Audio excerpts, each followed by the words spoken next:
તો સુરતમાં ઉધનામાં આવેલા મંદિરમાં ત્રીજી વાર ચોરીની ઘટના બની છે। ભક્તિનગર મહાદેવ મંદિરમાં ફરી એકવાર ચોરી થઈ છે। ચોરી થઈ ચોર મંદિરમાં મૂકેલું સીસીટીવી કેમેરાનું ડીવીઆર પણ ઉઠાવી ગયો। મંદિરમાં ઘૂસેલા ચોર 50,000નો મુદ્દામાલ લઈ અને ફરાર થયા। 10 મહિના પહેલા પણ આ મંદિરમાં ચોરી થઈ હતી। 6 મહિના પહેલા પણ દાનપેટીમાંથી રોકડ રકમની ચોરી થઈ હતી। તો નવા વર્ષે ફરી એકવાર ચોર ત્રાટકતા 50,000 રૂપિયાની ચોરી થઈ છે। લોકોએ વારંવાર થતી ચોરીને લઈને પોલીસ સામે પણ સવાલ ઉઠાવ્યા છે। શહેરમાં તસ્કરો બેફામ બન્યા છે। 10 મહિનામાં એક જ મંદિરને 3 વખત નિશાન બનાવીને ચોરીની ઘટનાને અંજામ આપ્યો છે। દ્રશ્ય જોઈ શકાય છે ઉધના ભક્તિનગર ખાતે આવેલ મહાદેવજીના મંદિરના છે। આ મંદિરમાં એક નહીં પરંતુ 3 વાર તસ્કરોએ જે છે ચોરીની ઘટનાને અંજામ આપ્યો છે। ત્યારે નવા વર્ષની શરૂઆત થવાની સાથે જ જે છે તસ્કરો જે છે મંદિરમાં જે છે ચોરી કરવા માટે આવ્યા હતા। સૌ પ્રથમ તેમણે મંદિરનું જે પરિસરમાં જે રીતના કાર્યાલય આવેલું છે ત્યાંનો જે નકશો તોડીને તેઓ પ્રવેશ્યા હતા અને ત્યારબાદ જે મંદિરમાં જે કબાટ છે, અલગ અલગ સામગ્રી છે તેની પણ તેમને નુકસાન પહોંચાડી હતી। હાલ તમે દ્રશ્ય જોઈ શકો છો કે આ જે રીતના કાર્યાલય આવેલું છે અને તેનું કાર્યાલયના કબાટમાં જે છે તેમને જે કબાટનો જે દરવાજો તોડી નાખ્યો હતો અને ક્યાંક ને ક્યાંક મોટું નુકસાન પહોંચાડેલું છે। સાથોસાથ જે છે પોલીસથી બચવા માટે ડીવીઆર પણ જે છે તસ્કરો લઈને ફરાર થઈ ગયા છે। મહત્વની વાત એ કહી શકાય છે આ જે ચોરીની ઘટના પહેલી વખત ન બની પરંતુ 3 વખત ઘટના બની છે, જેને લઈને મંદિરના સંચાલક અને ભક્તોમાં રોષ જોવા મળી રહ્યો છે। શું કહેશો, ત્રીજી વખત ઘટના બની છે, કઈ રીતના કે એક બાદ એક ચોરીની ઘટના અહીં બની રહી છે? પહેલાં 12 મહિના પહેલાં એકવાર ચોરી થયેલી હતી અને 6 મહિના પહેલાં પછી થયેલી અને બીજી અત્યારે આજે થઈ છે।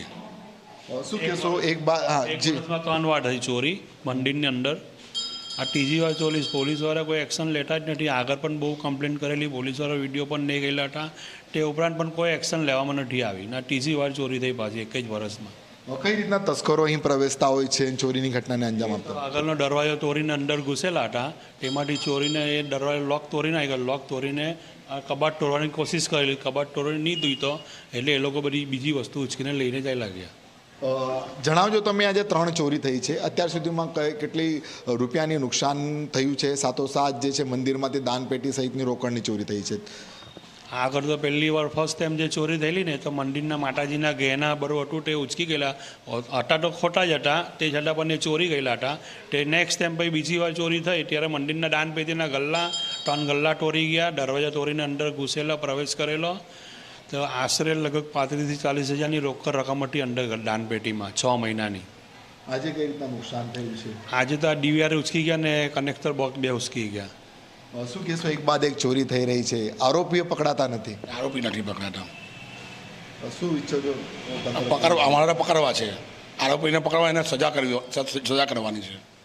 ભક્તોની લાગણીને ક્યાંક ઠેસ પહોંચતી હશે, કારણ વારે ઘડીએ એક જ વિસ્તારની અંદર એક જ મંદિરને ટાર્ગેટ? હા, એક જ મંદિર ટાર્ગેટ થાય છે। આજે વર્ષમાં ત્રીજી વખત આ ટાર્ગેટ થયું છે। અત્યાર તક આટલા વર્ષોમાં આ જ વર્ષમાં ફર્સ્ટ ટાઈમ 25માં ચોરી થઈ। આટલા વર્ષોમાં અત્યારે મંદિર ખુલ્લું હતું, અત્યારે બંધ કરવા છતાં જ ચોરી થઈ છે। જ્યારે મંદિર આખું ઓપન હતું ત્યારે કોઈ ચોરી થઈ નથી। એટલે નવા વર્ષની શરૂઆતમાં ફરી ચોરી?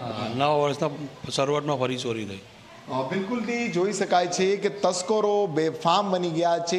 એક જ મંદિરને વારે ઘડીએ ટાર્ગેટ કરી રહ્યા હોય અને મંદિરની અંદર જે છે ચોરી કરી રહ્યા છે, પરંતુ એક વર્ષની અંદર 3 વખત ચોરીની ઘટનાની બનાવ બનતા મંદિરની અંદર તો ભક્તોમાં રોષ જોવા મળી રહ્યો છે અને પોલીસની કામગીરી સામે સવાલ ઊભા કરી રહ્યા છે।